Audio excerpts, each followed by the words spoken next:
Dans toutes les affections que nous avons évoquées, il y en a une en particulier qui fait des ravages considérables, c'est le paludisme. Et je sais que vous avez rencontré le paludisme à plusieurs reprises, puisque vous l'avez évoqué. Quelle est aujourd'hui la meilleure manière d'appréhender cette affection? Alors, d'abord, le paludisme, il faut savoir que vous avez à peu près presque 3 milliards de personnes sur la planète qui vivent avec cette épée de Damoclès du paludisme, les pays intertropicaux. Le paludisme est une maladie parasitaire, on n'est plus comme la dengue sur une maladie virale, c'est un parasite qui est le plasmodium, il en existe plusieurs, falciparum, ovalé, malarié, vivax. Alors, le plus dangereux étant le falciparum, parce que le paludisme, ça tue. Le paludisme, ça tue. Transmis par un moustique différent de celui qui transmettait la dengue ou chikungunya ou Zika, c'est le groupe Anophèle, et en particulier l'Anophèle femelle. Alors, le paludisme entraîne des crises extrêmement reconnaissables, les gens qui ont vécu sous les tropiques, des tremblements, une fièvre extrêmement élevée, transpiration, ça peut passer, ça peut revenir, quelques temps après. Mais vous avez des formes sévères, ce qu'on appelle le paludisme neurologique, et là c'est la mort, plusieurs milliers de personnes. Alors, le paludisme aujourd'hui, je vous l'ai dit, 3 milliards de personnes. Vous avez à peu près 600 000 morts, 600 000 morts par an liés au paludisme. En particulier des enfants et des femmes enceintes, des enfants sous l'âge de 5 ans, qui meurent de paludisme. Et vous avez à peu près 600 à 700 000 crises de paludisme par an. Alors le paludisme, ce n'est pas une fatalité. Il existe aujourd'hui des traitements de la crise, il existe des traitements du paludisme sévère quand il est pris à temps.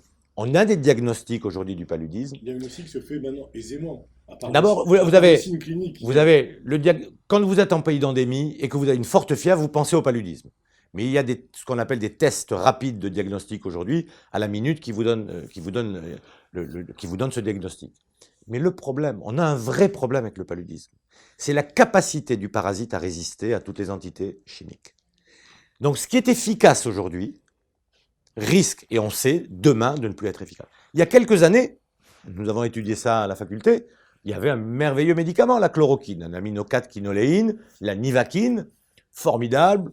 On en prenait 6 comprimés le premier jour, 5, 4, 3, 2, on tuait la crise. On en prenait un par jour pour se protéger, sauf que ça s'est mis à résister. Ça a commencé en Asie du Sud-Est, et il y a une résistance totale aujourd'hui. Toutes les souches de paludisme résistent. Alors on a dit, on a eu le fanzidar, autre molécule sulfamine. Et puis aujourd'hui, les recommandations de l'Organisation mondiale de la santé, c'est l'utilisation d'un extrait d'une plante chinoise, dérivée de l'armoise, qu'ils appellent le Qinggaoshu, donc les dérivés de l'artémisinine, qui doit toujours être associé à une deuxième molécule connue pour ses propriétés antipaludiques.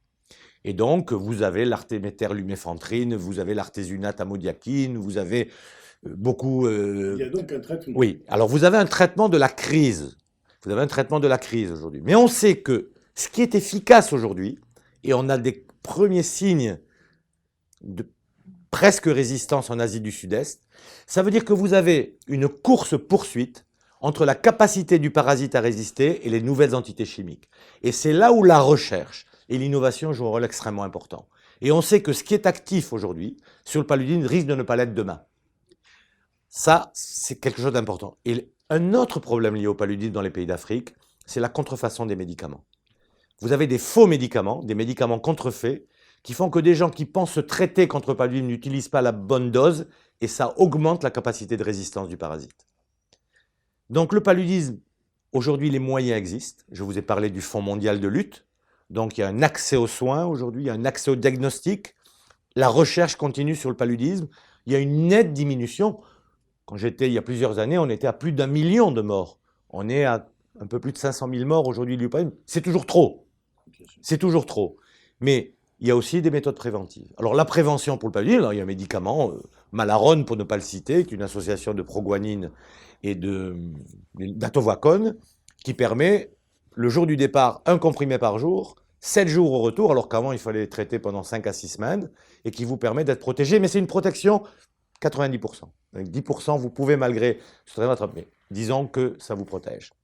Et puis bien sûr, là aussi, comme pour la dengue, c'est les moustiques. C'est la protection, expliquer que c'est ce moustique qui est responsable de la maladie, et donc se protéger des piqûres de moustiques, et c'est les moustiquaires imprégnés. Alors, moustiquaires, vous voyez ce que c'est? Imprégnées, voilà. Imprégnées, elles sont imprégnées, ça dure à peu près entre 3 et 4 ans, l'imprégnation de produits anti-moustiques, mais il faut savoir les utiliser et on explique. Et puis tous les outils sur les plans d'eau, les flaques, etc. Et expliquer tout ça.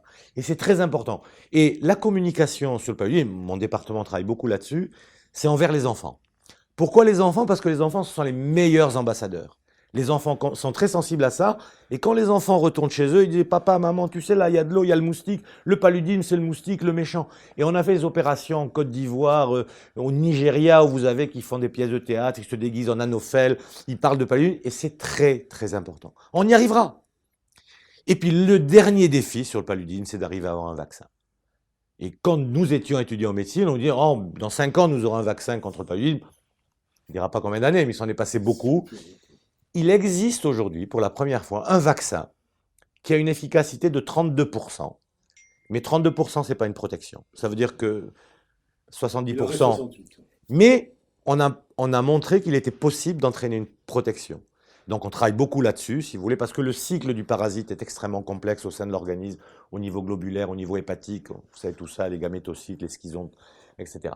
Et donc, aujourd'hui, la recherche, elle se focalise à la fois sur des nouvelles molécules pour affronter la C'est résistance. cette fameuse lutte. Oui, c'est cette course-poursuite entre la capacité du parasite à résister à de nouvelles entités chimiques et un nouveau vaccin.